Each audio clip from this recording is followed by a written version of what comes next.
Hello everybody, it's me, Bon Iver. My friend, are you looking for vibrant visuals on Java like you want to play with it right now? Well, I got you. Kinda. On the other hand, seeing as Java and Bedrock both look pretty different, are you just looking to get a small glimpse as to what vibrant visual update might look like on Java? Again, I got you. Kinda. You see, MOJANG hasn't really been the clearest when it comes to the timeline for our most vibrant update of all time on Minecraft Java. But today, the wait is over. Kinda. Today, to cure my and maybe even your itch for vibrant visuals on Java, I've taken a look at what it looks like on Bedrock Edition and recreated it as close as I could over on Minecraft Java. Sit back and tab like and relax. Let me show you what this is all about, how I did it, and everything else.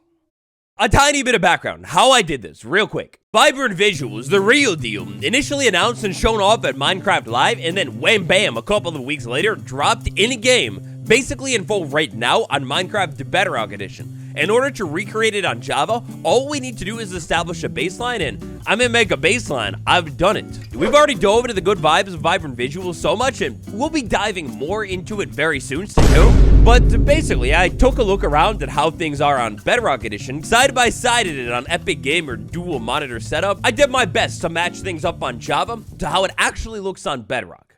With all that beautiful non-wavy plantness and stunning shadowness in mind, and with the help, some slight guidance from this Reddit post right here, I think it's finally time.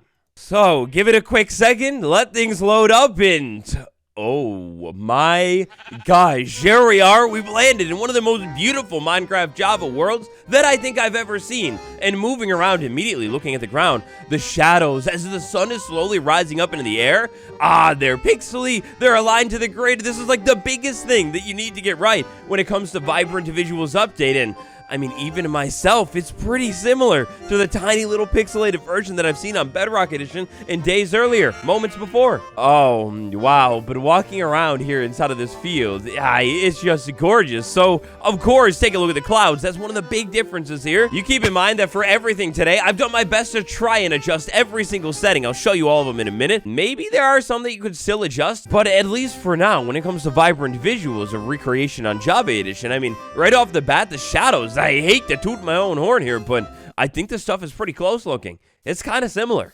Now, our next big test here, moving around inside of the world, is maybe something like, say, leaves. Oh, they have them. Yep, y'all. So, if you've ever seen it on Vibrant Visuals, you know, the leaves, they kind of have holes in them, and the Vibrant Visuals update will actually reflect those holes onto the ground, upon the surface. Oh, but let's take a second and break for it. There's something much more beautiful going on. It only happens once every single day, but sunrise on the bay. I mean, the reflection, it's a little bit different, sure, but it's all just beautiful in the same way. The reflections on the water from the landform, those things really pop over here. Like, check out the outpost. You could, like, practically see this whole thing recreated block by block of the reflection. It's pretty insane. And then the sun, as it slowly rises up into the sky, there's something about the sky gradient, like the tone of the sky right here. It gives me, like, well, we're walking into a brand new era for Minecraft or something like that. It's pretty beautiful.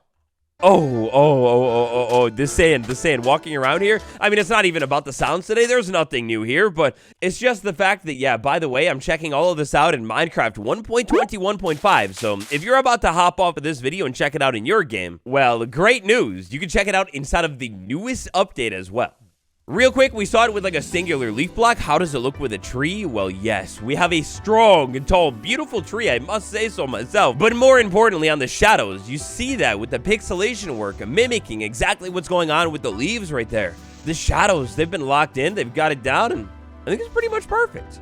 Now, hold up. Vibrant visuals. We know it's on Bedrock Edition right now. When it comes to Java, we know it will be coming. We just don't really exactly know when. However, behind the scenes, interestingly, on the technical side of things, I haven't forgotten it since the moment I first read it in Snapshot 25W108 changelog. This was the final official snapshot, aside from pre-releases and things like that, for the previously released Spring to Life drop, right here near the bottom of the snapshot changelog, right before we get to all of the bugs. Global uniforms may now be defined in any shader, and the game will attempt to fill it. And then we have a bunch of shader, technical, mumbo jumbo, so they're setting things up for this to pop up on Java. It will be possible on Java in the vanilla game, hopefully this year, hopefully 2025, devs, please. They're working on hooking us up with the most beautiful Minecraft update of all time. But today, in order to pull all of this goodness off, well, I had to use some mods. In order to make the spring drop update on Java look the sickest and freshest it ever has before, take it in all of its three-piece glory. I tried to look into it and figure out if there's a way to share a custom profile that I made, but this is the Vibrant Visuals update recreated. What I've done here for the setup, 1.21.5, loaded with the latest version of the Fabric loader. So by default, we have Fabric API, so it's kind of only really two things. Then I have iris shaders in here, and I have sodium,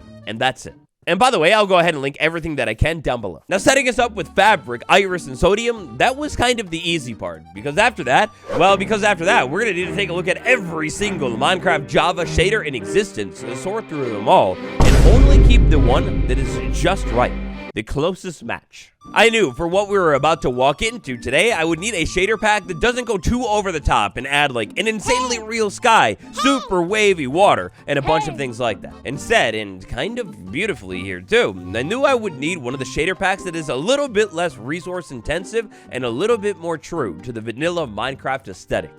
Bam! And like Katy Perry coming back from space or something, that lands us all the way over at complementary shaders. Now back in the day, when I did rock shaders in the guide, I feel like I rocked some of complementary from time to time. I've always loved the shader pack. If we head over to the official complementary side of the main menu, we are greeted with two different dinner options, complementary unbound or complementary reimagined. Now, pretty much immediately off the bat, I knew that Unbound was not going to cut it here, because take a look at those clouds and that water. I mean, it's beautiful, but maybe even way too beautiful.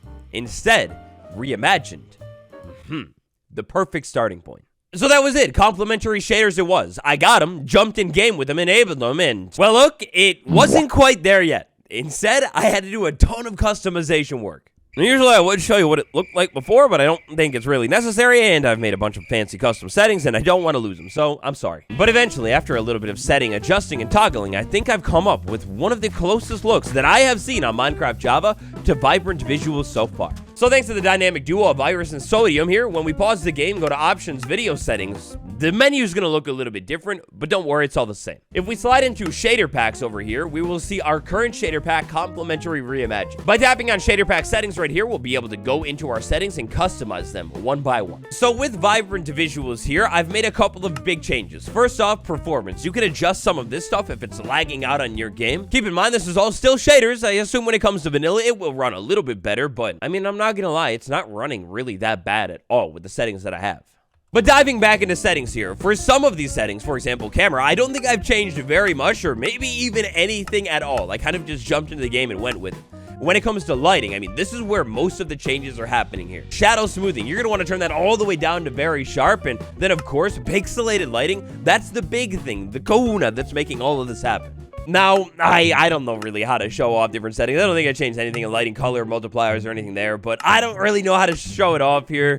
So just maybe pause the game and take a look at the settings, copy them inside of your game, go side by side and do them. For a lot of these different settings here, though, I really didn't change anything. Like sun and moon didn't touch it, fog didn't touch it, nether, I did touch it. I turned off nether storm. Rain and weather, I don't think I did a single thing. Materials down here, I did adjust a little bit of this stuff, but when it comes to water, I actually had to change the color of the water. Right here, if you want to get the water to match vibrant visuals, you need a little bit more blue in it, so I cranked it up to 150. Definitely, absolutely turned off all of the water waves, and then inside of materials waving textures, every single other waving texture needs to be turned off. You'll also probably want rain puddles off and special portal effects off too.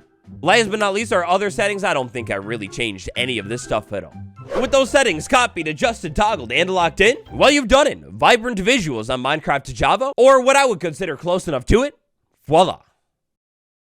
Now, next up here, over this last leg of the video today, I figured it would be pretty chill to, well, take a look all around the world and see just how things look. Knowing that Minecraft Java and Bedrock both have a slightly different default aesthetic, how would things look over here? Water. Water is the first big thing, so this stuff looks stunning. Unfortunately, I wasn't really able to recreate that magma block effect that happens under the water in vibrant visuals, but when jumping under the water and swimming around here, we almost get that same reflection on our little player and the blocks below on the ground. It looks really, really good. One thing that I think is happening that's a little bit different here is all of these vibrant light rays cutting down into the water, but not gonna lie, if that could be a thing in vibrant visuals default, I mean, that'd be pretty sick.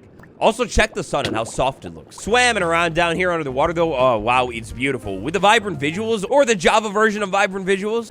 Just swimming around down here with the glowing mob textures occasionally. And just the water, the reflection, you go into third person. It's so immersive. I feel like I'm under the water, getting attacked and assaulted by the local drowned.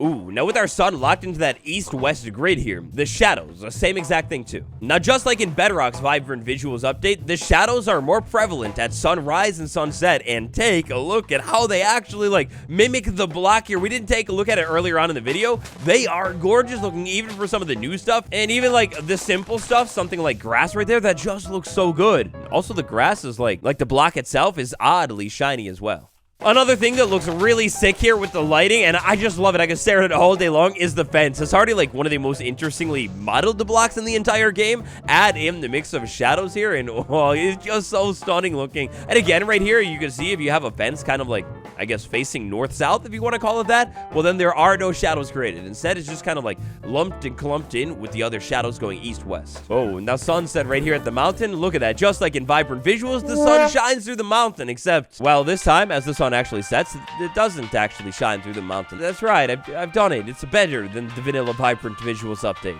Ooh, now I went off the script a little bit here, because as nighttime rolls over, we have all the stars in the sky, and that's beautiful. That looks a whole lot like vanilla. But slowly, as you can see, nighttime creeps in, an aurora borealis inside of the sky. Oh my god, it's so stunning and beautiful. And look, I know, this is not the script. All right, so diving back into the settings here, if you want a true, like, one-to-one recreation right here, aurora borealis, however you say it, it needs to be fully turned off. That way, if I turn that setting off and jump back into the game, at nighttime, it just looks something like this. It's much more vanilla, the gradient is perfect, and there's not any crazy lighting stuff going on in the sky. But this did all make me realize that an aurora in the sky, I mean, that would be beautiful, and dynamic lighting on the hand, ooh, that'd be stunning too. I mean, look at it. We got a lighting update, visual update of all time. Why not make a rare, just random, beautiful lighting occurrence thing in the sky? And take a look at it, too. The base of our beautiful aurora here, I mean, it starts out as like a simple cube, and then it's just faded out up into the sky for eternity. One big thing that I feel like I haven't showed off enough when we checked out Vibrant Visuals. Stay tuned, smash like, subscribe if you haven't yet. More Vibrant Visual Showcase coming soon. Oh, but one thing that I haven't shown off in a video and appreciated enough quite yet is just sailing on a boat in Vibrant Visuals. It looks so good. Being up on the surface of the water here with the reflections, and then if the time of the day is right, the shadow behind you as well. It looks so good. In this episode of what is essentially our Vibrant Visuals mini-series, you may remember, we dove into the nether and checked it out. Only catch here, in the vanilla Vibrant Visuals update, well, we've got essentially no clue what the other dimensions will look like, because, well, none other than Japa himself even said that the nether, the end, they are unfinished and will receive tweaks later. But today, flint and steel, the nether. I mean, first things first, it's not as dark as you would think if you're familiar with Java Shader. You know, going into dark areas, you can't see a single thing. No, it actually looks pretty good. And when I get close to the lava, super bright light source, I mean, it doesn't happen as visually as it does on Bedrock Edition, but everything kind of gets a little bit more washed out, in my opinion. Moving around in here, considering the fact that we got it pretty close in the overworld, I think when Vibrant Visuals lands into the nether, whenever that happens, assuming it didn't happen by the time I end up dropping this video, I feel like this is something of what it might end up looking like. I love how this is done. It feels really humid, hot, hazy in here, and like I probably shouldn't be in here because I'm just like sweating, dripping of it right now. Also kind of love how the netherrack right here is a little reflective. The end portal frame, tragically, compared to how it looks on Bedrock Edition Vibrant Visuals, I mean, it pales. Seriously, Vibrant Visuals Eye of Ender in frame is one of the most beautiful things I've ever seen.